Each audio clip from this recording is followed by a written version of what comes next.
Hello बच्चों, आज हम लोग पढ़ेंगे मैं क्यों लिखता हूँ पाठ के प्रश्न उत्तर। ये पाठ हम लोग इसका सारांश पढ़ चुके हैं डिटेल में। प्रश्न उत्तर देखिए आपकी पाठ्य पुस्तक में जो है।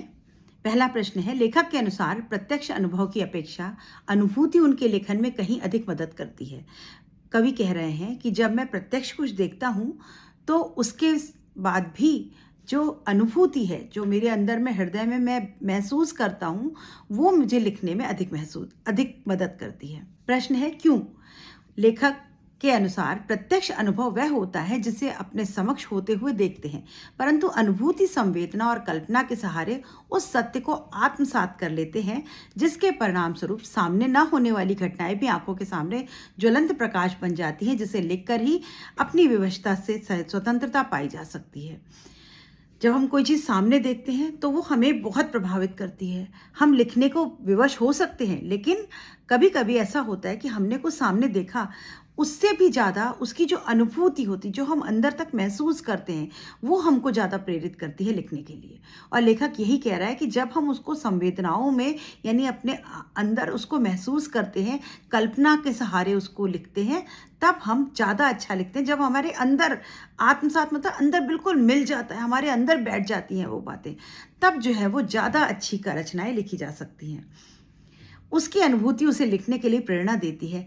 वह स्वयं से परिचित होने के लिए भी लिखने की प्रेरणा देती है। अपने आप से पहचान मतलब हम अपने आप को भी नहीं जानते। जब लेखक अपने को खुद जब लिखता है अपने बारे में, तब वो अपने आप को ठीक से पहचान पाता है। इसीलिए लेखक लेखन के लिए अनुभूति को अधिक महत्व देता है।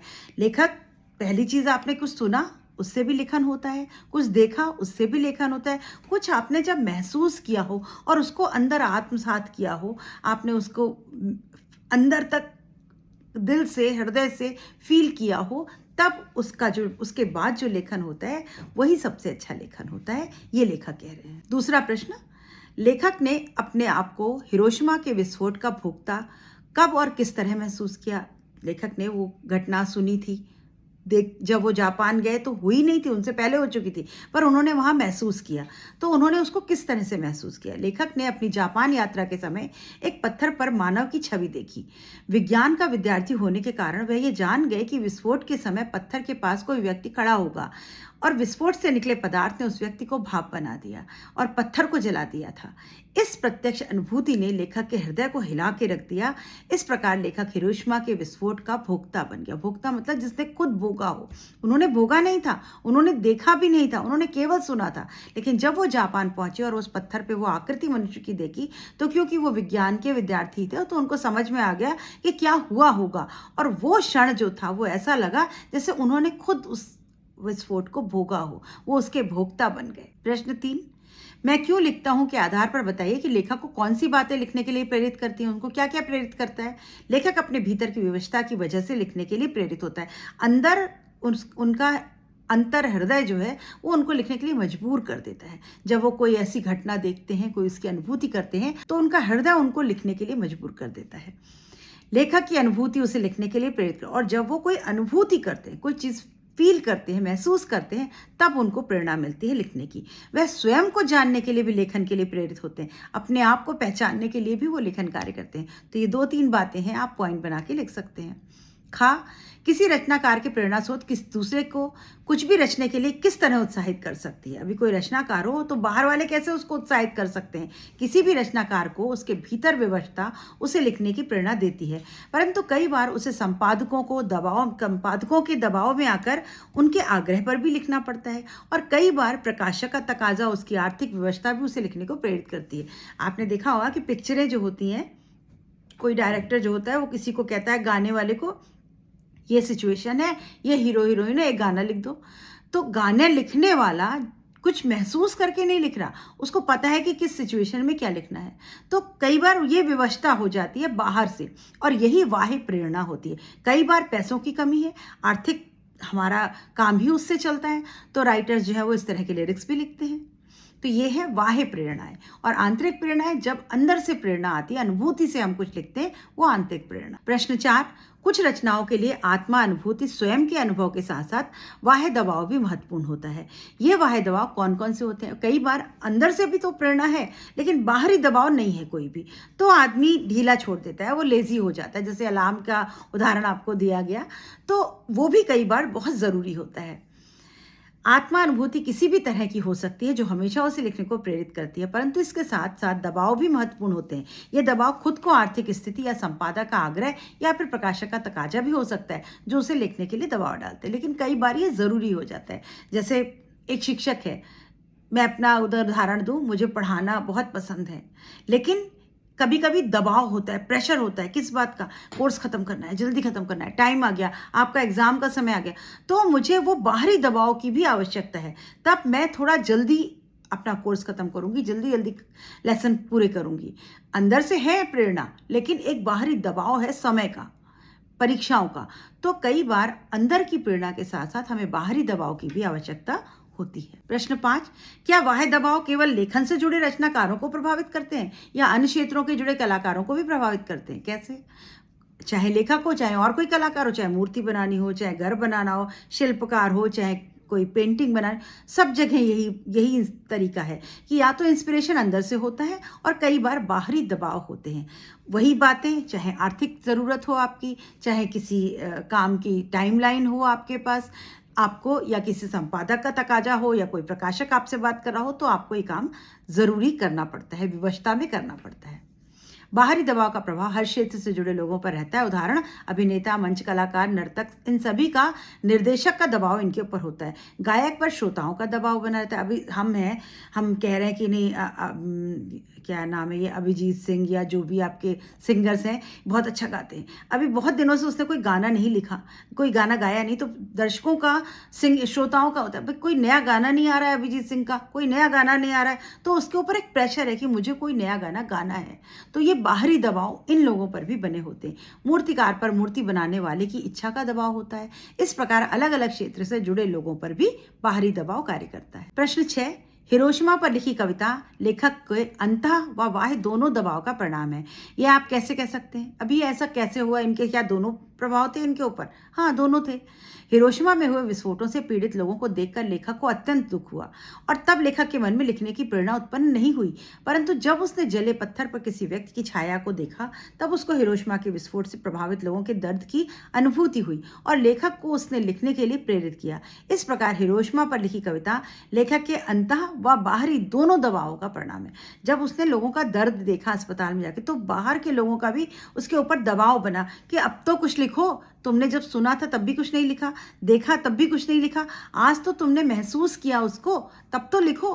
तो ये दबाव उसका आंतरिक भी था और बाहरी दबाव भी था, तभी उसने वो कविता लौटते समय लिखी। हिरोशिमा की घटना विज्ञान का भयानकतम दुरुपयोग है। आपकी दृष्टि में विज्ञान का दुरुपयोग कहाँ कहाँ किस तरह से हो रहा है, ये आपको बताना है बच्चों। ये प्रश्न आपका एक निबंधात्मक प्रश्न है।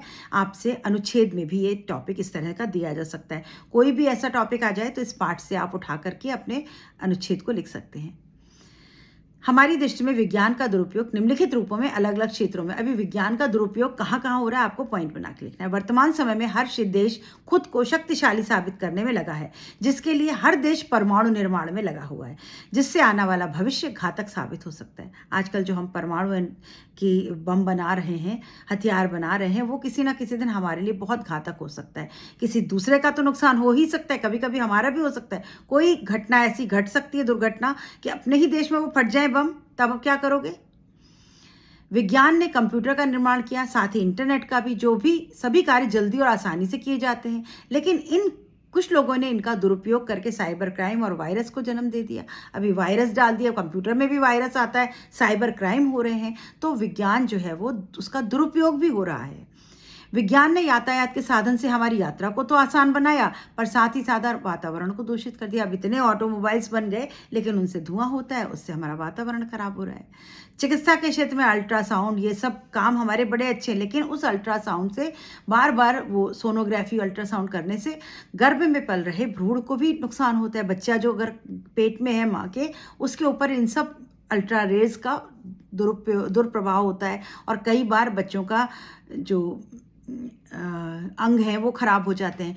लोग क्या करते हैं, लिंग परीक्षण करवा लेते हैं, लड़का होगा कि लड़की होगी, और अगर उनके पसंद का नहीं है तो वो उसको हत्या करवा देते हैं। तो ये सब इसके दुरुपयोग हैं साइंस के, विज्ञान के।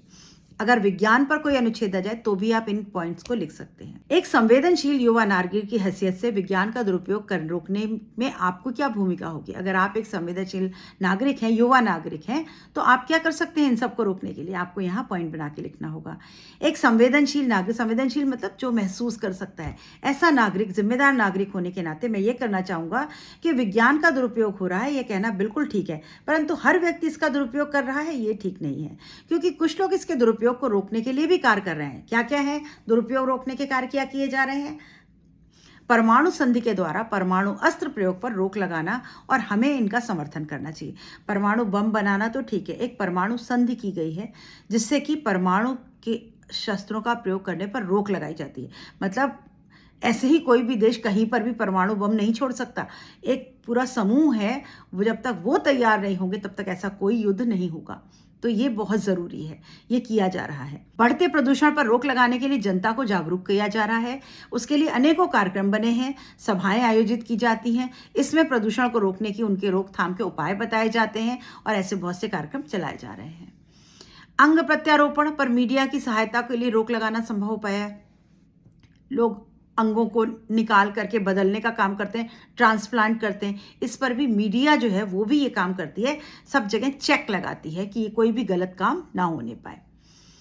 और मीडिया का काम क्या है कि अगर कहीं कुछ गलत हो रहा है तो सरकार को इसकी जानकारी देती है, कानून की जानकारी, और कानून फिर उसके खिलाफ एक्शन लेता है। तो जो कुछ गलत हो रहा है विज्ञान की दृष्टि से, उसको रोकने के कार्य किए जा रहे हैं। और सभी लोग विज्ञान का दुरुपयोग करते हो ऐसा नहीं है। कुछ लोग हैं, अगर वो भी संभल जाएं तो विज्ञान जो है वो हमारी सहायता के लिए हो, हमारा विनाश करने के लिए नहीं हो। तो बच्चों, ये आपके पाठ्य पुस्तक के प्रश्न हैं। आप इतने ही प्रश्नों से आप बाकी सभी प्रश्नों के उत्तर दे पाएंगे। बात वही है, छोटी सी बात है, कविता क्यों लिखता हूँ और क्यों लिखी, और वो हिरोशिमा नागासाकी का जो घटना थी द्वितीय विश्व युद्ध की, अणु बम फेंकने की, वो उस घटना का यहाँ पर जिक्र है। तो उम्मीद करती हूँ बच्चों आपको सभी प्रश्नोत्तर समझ में आ गए होंगे। नहीं समझ में आए हो तो वीडियो को फिर से रिपीट करके देखिए, पूरा देखिए, समझने की कोशिश करिए और पॉइंट्स में उत्तर दीजिए। तो बच्चों, आज हिंदी के कृतिका के सभी पाठ और आपके क्षितिज के सभी पाठ समाप्त हो चुके हैं। तो 10th क्लास के बच्चे अपने पूरे वीडियोस देखें और अपनी परीक्षाएं जो आपकी प्री बोर्ड होने वाली हैं उनमें अच्छा प्रदर्शन करें। तो all the best, good bye.